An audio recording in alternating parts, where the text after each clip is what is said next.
This is the Scorecard, where you score the latest sports news and in-depth views. I'm Anton Roxas. On the Scorecard tonight, Alyssa Valdez returns to lead the Alas Pilipinas in the build-up to the AVC Women's Cup. Turnovers and composure take center stage as Rain or Shine tries to even their semifinal series against Barangay Ginebra San Miguel in Game 4. Eala exits French Open in first round but earns over 6 million pesos from her main draw appearance. The New York Knicks reached the NBA Finals for the first time in 25 years after routing the Cleveland Cavaliers in an Eastern Conference Finals sweep. And bare knuckle kingpin Rolando Dy puts Filipino pride on the global stage with an impressive BKB World Title run, and he will join us in the studio live later on the show.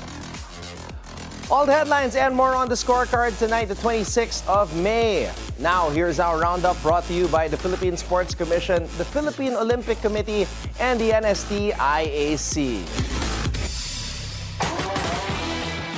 Veteran stars Alyssa Valdez, Jovelyn Gonzaga, and Ces Molina are back in national team colors as Alas Pilipinas begins its build-up for the AVC Women's Cup next month in Candon City. The Philippine National Volleyball Federation has named a 20-woman training pool that combines veteran leadership with young talent, including Krisha Tubu, Tots Carlos, Kyle Negrito, Kyla Atienza, and collegiate standout Nina Itang. Coach Shaq De Los Santos will temporarily handle the team as head coach Ty Bondit continues to recover from an accident in Bangkok. For Alyssa Valdez, returning to the national team is about more than accolades. Despite winning championships, MVPs, and nearly every major honor in Philippine volleyball, the 32-year-old said representing the country remains a responsibility that she could never turn down. The Philippines will host the AVC Women's Cup from June 6 to 14 in Ilocos Sur, where Alas Pilipinas hopes to build on its runner-up finish last year against defending champion Vietnam. Rain or Shine knows what needs to change. After dropping back-to-back games in the semifinals, the Elasto Painters are now focused on cutting down turnovers and staying composed as they head into a crucial Game 4 against Barangay Ginebra San Miguel. Here's the exclusive report from our sports correspondent, Zeus Valdez. The Rain or Shine Elasto Painters are heading into Game 4 with a simple mission: protect the ball, stay composed, and keep the series alive. After back-to-back losses that put them down 2-1 in the semi-final series against the Barangay Ginebra San Miguel, Rain or Shine is now looking to correct the mistakes that cost them in Game 3. For Adrian Nocum, the biggest issue was clear. Una, yung dami namin turnovers.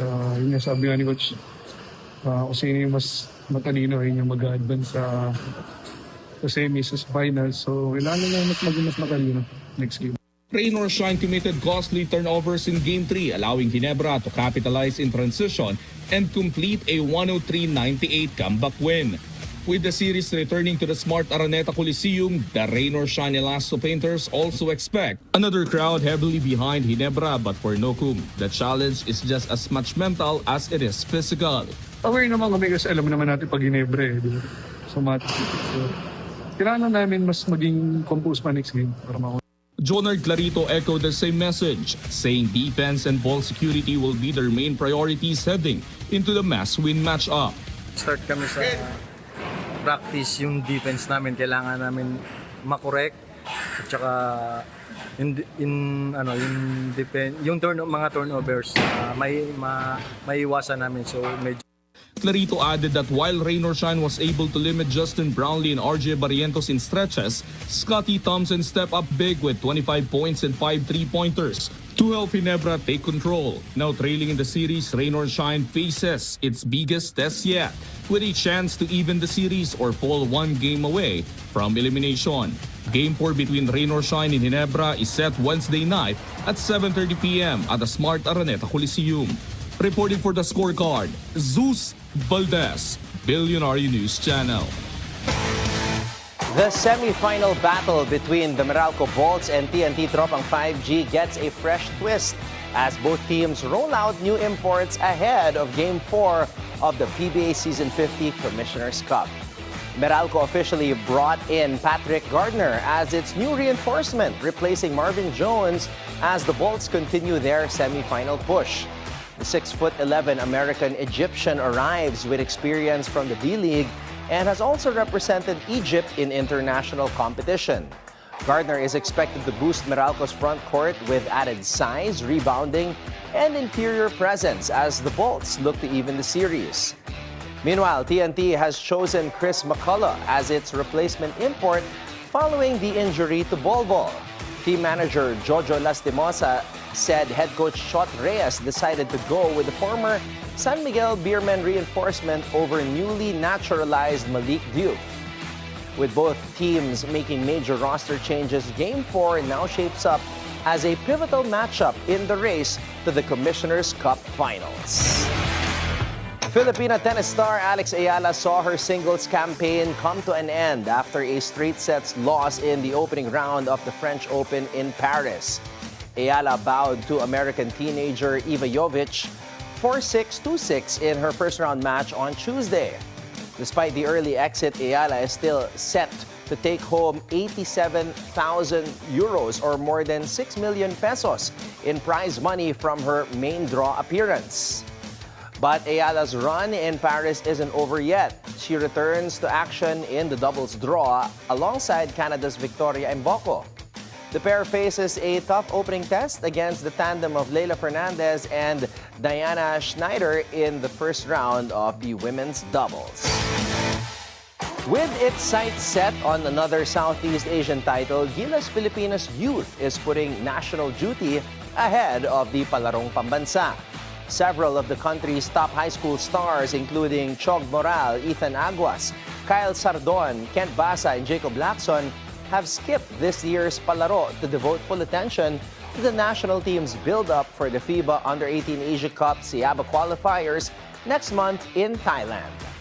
Gilas youth coach Juno Sauler said the extra time together will help the team develop chemistry, continuity, and preparation as they aim to extend the Philippines' 6-year reign in the regional tournament. The team has also been gaining experience through tune-up games and its campaign in the Phil Oil tournament, which Sauler said has kept their preparation on track heading into the June 10 to 14 competition in Krabi, Thailand. Arvin John Pasiones successfully defended his WBO Oriental flyweight title after beating Richard Lasponia by unanimous decision in the main event of the UKC Elorde Triple Threat card in Manila. The Cebuano world-rated boxer won with scores of 97-93 twice and 96-94 to stay unbeaten with 13 wins. Pasiones relied on his jab, footwork, and long-range combinations to control the action throughout the 10-round title fight. The victory also handed Lasponia the first loss of his professional career, dropping the Boholano fighter to 11 wins and 1 defeat. Carlo Paalam and teenage sensation Clark Visera delivered gold medals for the Philippines in the Eindhoven Box Cup 2026 in the Netherlands. The Tokyo Olympics silver medalist dominated England's Abdul Burton to capture the men's elite 55-kilogram title via a 5-0 unanimous decision. Meanwhile, the 19-year-old Visera overcame Ukraine's Rudik Maxim in the men's elite 50-kilogram division, also winning by a 5-0 decision after rallying strong in the final 2 rounds. The victory continued Visera's impressive international run just days after he also won gold in the Belgrade Winter Elite Tournament in Serbia. President Ferdinand Marcos Jr. has announced a historic incentive program for medal winners in the 66th Palarong Pambansa. During the opening ceremonies in Agusan del Sur, Marcos said the Philippine Sports Commission has set aside 10 million pesos for cash rewards to student athletes. Under the program, gold medalists will receive 5,000 pesos, silver medalists 3,000, and bronze medalists 2,000 pesos. PSC Chairman Patrick Gregorio said the incentives are meant to help young athletes with their training and support their families' sacrifices while encouraging them to work harder in sports. More than 13,000 student athletes from across the country are competing in this year's Palaro, which runs until May 31. The New York Knicks are headed to the NBA Finals for the first time in 25 years. New York dominated the Cleveland Cavaliers 130-93 in Game 4 of the Eastern Conference Finals to complete the series and punch its ticket to the championship round. Karl Anthony Towns led the way with 19 points and 14 rebounds, while OG Anunoby added 17. Landry Shamet provided a huge spark off the bench with 16 points on a perfect 4-for-4 shooting from 3. The Knicks took control early with a massive 20-0 run and never looked back, leading by as many as 45 points in the blowout win. Jalen Brunson was named Eastern Conference Finals MVP after averaging 25.5 points and 7.8 assists in the series. Donovan Mitchell scored 31 points for Cleveland in the loss. New York now advances to the NBA Finals for the first time since 1999 and extends its franchise record playoff winning streak to 11 games. Meanwhile, in the West, the San Antonio Spurs now head into a must-win Game 5 despite dominating stretches of the series against Oklahoma City.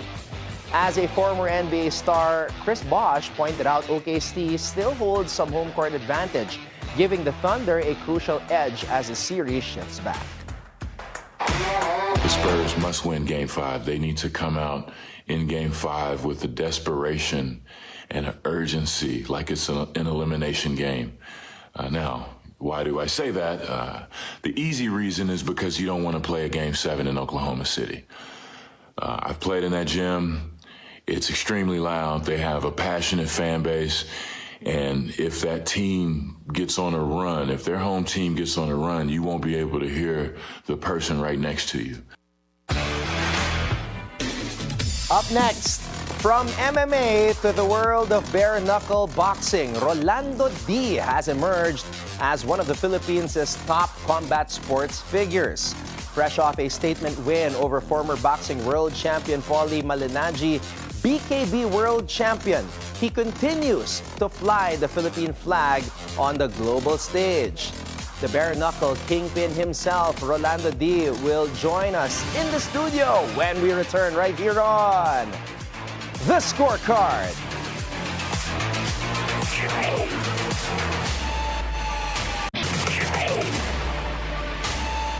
Welcome back to The Scorecard. He has made a name for himself in the world of combat sports, transitioning from MMA to bare-knuckle fighting, and now standing as a BKB world champion. Fresh off a dominant win over former boxing world champion Paulie Malignaggi, he continues to put Filipino talent on the global stage. Joining us tonight is the one and only Rolando Dy. Champ, thank you so much for joining us tonight. Fresh off your big victory, second round knockout of Paulie Malignaggi. Maraming salamat, Champ. Salamat po na marami. Salamat po. Yeah, so it's an honor to have you here. I was just rewatching your fight moments before this interview. Kamusta naman ang feeling na this is a new life for you as a bare knuckle fighting championship? Masaya kasi kahit nakikita ko yung result ng hard work ko.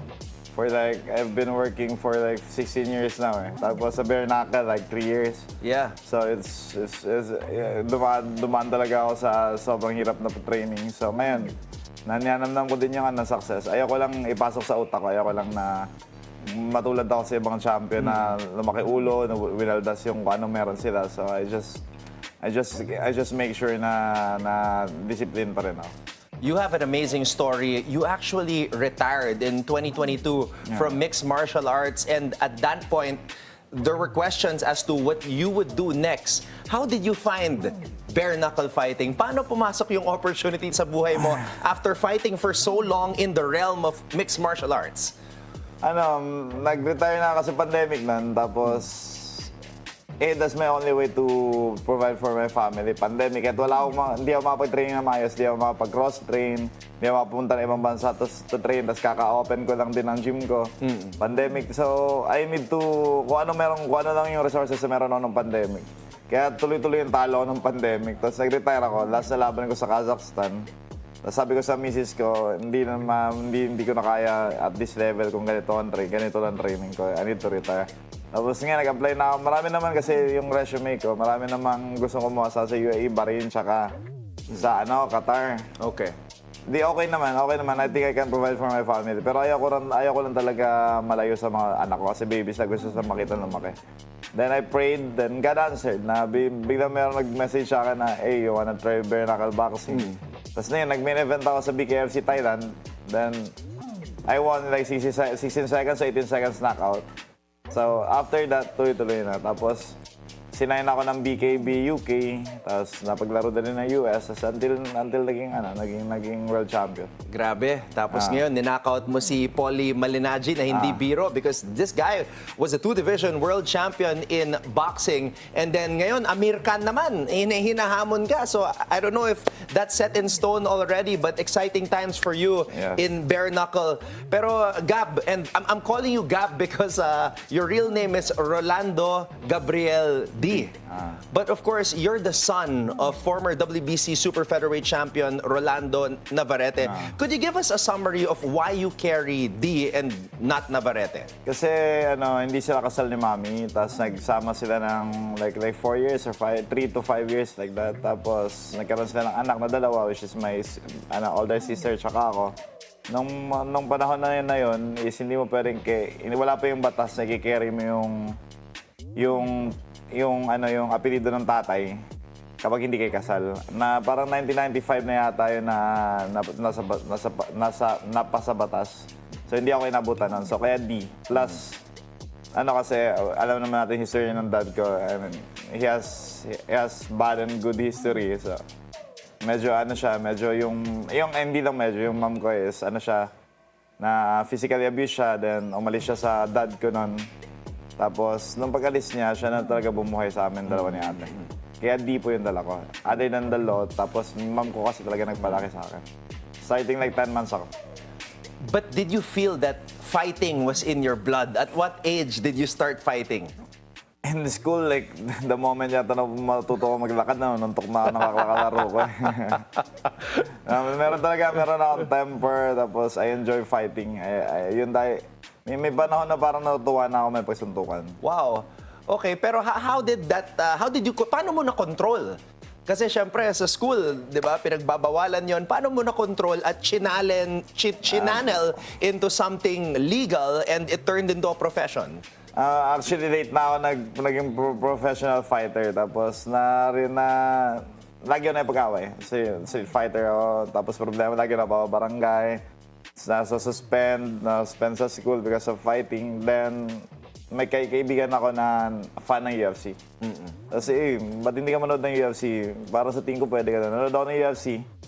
At the age of 19, sabi ko gusto ko i-try ito. Tapos medyo na-obsessed na ako sa UFC. Tapos, naghanap na ako ng MMA gym sa Davao nun. Tapos, doon, nagsimula na mag-training. Then, from there, tuloy-tuloy na. Kamusta yung transition from MMA to bare knuckle? Kasi pinapanood ko yung laban mo, it's a triangle. You go from octagon to a triangle. Mas maliit. And hindi ba mas delikado kasi wala nang gloves, parang wrap na lang yung nasa kamay mo. How was the transition? Actually, para sa akin, easier. Easier? Okay. Ang bare knuckle boxing kasi sa MMA kasi siya, parang selfish life siya. Kinakailangan mo mag-training ng wrestling, jiu-jitsu, MMA itself, kicking, boxing, clinching, cage fighting. So, ang daming butas na kinakailangan mo i-feel para lang gumaling ka sa MMA. Sa bare knuckle boxing, kinakailangan mo lang patibayin kamay mo, you have a good clean, dirty boxing, and you have good boxing, and you spar a lot. Pwede ka na. Tapos, nung nasa MMA kasi ako, striker na talaga ako. Even I'm a purple belt sa jiu-jitsu, tapos I know how to wrestle. My style is to defend the takedown and to strike talaga. So, ngayon, no one is taking me down. They need to strike with me. So, I love it. I like the idea na hindi na nila ito yung takedown. Wala silang choice kundi to strike with me. and you just beat a striker because that's yun yung ginagawa niya. He's a boxer, Paulie Malignaggi. Now, watching that fight, the first round, from my opinion, from watching, it was pretty close. May sinasabi siya sa'yo at the end of the first round. You guys were talking. And then in the second round, tinapos mo na agad. Pinabagsak mo, 1-2 combo. What did he say to you at the end of the first round that made you end it right away? Siguro parang hindi ko narinig, pero parang gusto niya sabihin sa akin na parang pagod na ako. Kasi ang goal niya ata is to make me tired, kasi ang goal ko naman din is to make him tired, kasi kasi alam ko professional boxer siya. So I know na lamang ako sa clinching part. Galing ako I was a MMA world champion din eh. So I know kaya ko siyang bulihin sa clinch. Pamiling, tulakan, mas malakas ako sa kanya kasi MMA fighter ako. So doon ko siya inatake sa first round. Nung round 2, na-realize ko na medyo nag-aabang na siya sa clinch ko. Nagdadalawang isip na siya na kahit nung pa-end ng round 1 kahit tiyataas ko yung kamay ko, ayaw na niya manuntok kasi natakot siya mahawakan kasi masaktan siya pa nahawakan ko siya. So, ginulat ko siya ng hook straight. Then, tumumba siya. Then, nung nabit niya yung count, tinapos ko na siya. Yeah, and simula ng second round, nakita ko daming hand movement, parang he was trying to confuse you. Ayun, sinampulan mo ng isang combination. Alam ko naghihintay na siya ng clinch Kasi the whole first round, kaya nag-change game plan ako ng round 2 para gulatin siya. Okay, Gab, last question. What's next? I mentioned the name of Amir Khan, another boxer. What is next for the champ? Actually, sa tingin ko, in-expect nila manalo si Paulie kasi si Paulie kasi is 2 times world champion. Okay. Paano naman tatalunin yun kung hindi naman ako boxer? So, the idea na mananalo ako kay Paulie, so iniisip nila si Paulie talaga mananalo. Tapos, sineset nila yung American versus Paulie sa bare knuckle boxing. Natalo ko si Paulie. Nakita ni American mismo na ikaw na nangyari kay Paulie. Nung tinanong siya kung lalabanan ba niya ako, sabi ni American, kung pwede sa boxing na kami maglaro. It's a joke. Siguro joke lang niya. Tapos sabi niya, magpapaalam daw mo siya sa asawa niya. I don't think babalik siya kasi he's living a good life. Pero ngayon, meron kasing number 1 contender si Scott McHugh. Okay. Siya yung parang isa sa foundation ng bare knuckle boxing sa UK. Sikat siya sa UK sa bare knuckle boxing. Tapos sobrang dami niya ng laban. Like 20 plus fights sa bare knuckle. So you would think he's more of a challenge than Amir Khan kasi talagang bare knuckle siya. Yeah, I think it's a different ball game kasi pag walang gloves Tapos pag may hahawakan mo yung tao, it's a different ball game. Sila mga boxer kasi they don't know how to clinch. Wala silang strength sa physical toughness. Unlike sa mga bare knuckle boxer talaga or MMA fighter. So, yun sa tingin ko, makapalaban ako kay Scott. Kaibigan ko din naman siya, pero it's just a game. In one of your interviews, you were expressing that it is a different ball game and that you're so passionate and you found new life, a new chapter in your fighting career. As a last message to all of the Filipino fans, why should they follow bare knuckle fighting? Because this is a sport that we can be great.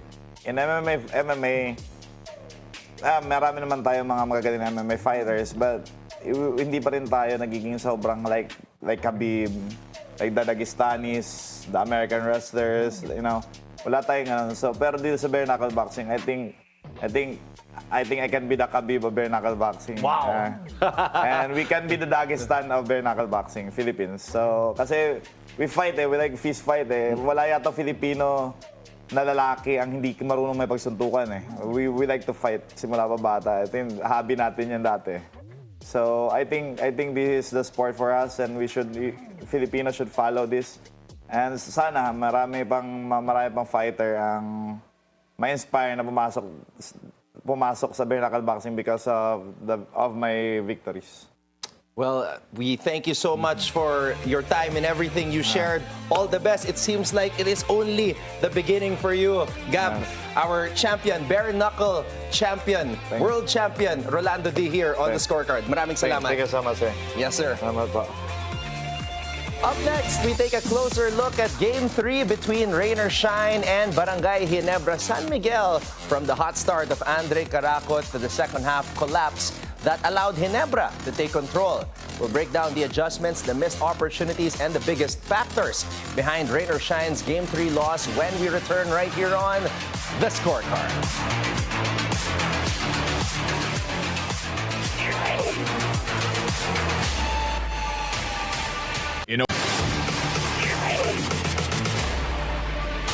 Welcome back to The Scorecard. It's time to keep your eyes on the prize. And all eyes are on the PBA Season 50 Commissioner's Cup semifinals as Barangay Ginebra and Rain or Shine collide in a massive Game 4 showdown at the Smart Araneta Coliseum. The Gin Kings now hold a 2-1 series lead after back-to-back wins.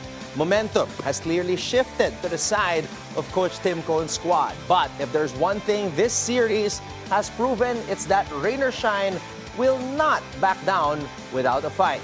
So, let's start with what happened in game number 3. For one half, it looked like the Elasto Painters were ready to take control of the series again. Rain or Shine came out with a lot of energy. They were attacking early, they were pushing the tempo, and knocking down outside shots to build a double-digit lead. They were playing with so much confidence. They were playing fast. And for a moment, the Ginebra crowd inside the MOA Arena went silent. But then came the third quarter, and that's when Ginebra turned the game around. Scotty Thompson delivered a monster performance, finishing with 25 points, 7 rebounds, 3 steals, and 2 assists in one of his best games of the conference. RJ Abarientos, playing through a facial injury, also provided a huge boost. After warming up with a protective face mask, the rookie guard took it off mid-game and played with absolutely no fear. Abarientos scored 17 points, including 3 big three-pointers that helped ignite the Ginebra comeback. And then there's Justin Brownlee, still not 100% healthy, but still providing the leadership, composure, and clutch plays that made him one of the most trusted imports in PBA history. Coach Tim Cohn praised the toughness of his team after the win, especially with the way they responded defensively in the second half. Now, as we head into game number 4, the pressure shifts to Rain or Shine. For the Elasto Painters, the key is simple. They must match Ginebra's physicality for 4 full quarters. Rain or Shine has shown that they can run, they can shoot, and they can build leads. But against a veteran team like Ginebra, maintaining that level for 48 minutes is the real challenge. Coach Yang Giao will need his team to stay aggressive, control the tempo, and most importantly, survive those momentum swings that Ginebra thrives on. The Elasto Painters also need big games from their backcourt and better execution late in the game, especially when Ginebra's defense starts to lock in. Now, as for Barangay Ginebra, the formula remains the same. Defense, discipline, and experience. When Scotty Thompson controls the pace, when Brownlee creates offense, and when role players like Abarientos step up, the Gin Kings become extremely difficult to beat. Ginebra also knows this is their chance to take full control of this series. A win tonight puts them 1 game away from the finals with a commanding 3-1 lead. But a Rain or Shine victory changes everything, tying the series at 2 games apiece and turning this into a best-of-3 war. One team is looking to move closer to the finals while the other is fighting to keep the series alive. And if the first 3 games were any indication, expect another physical, emotional, and high-intensity battle in game number 4.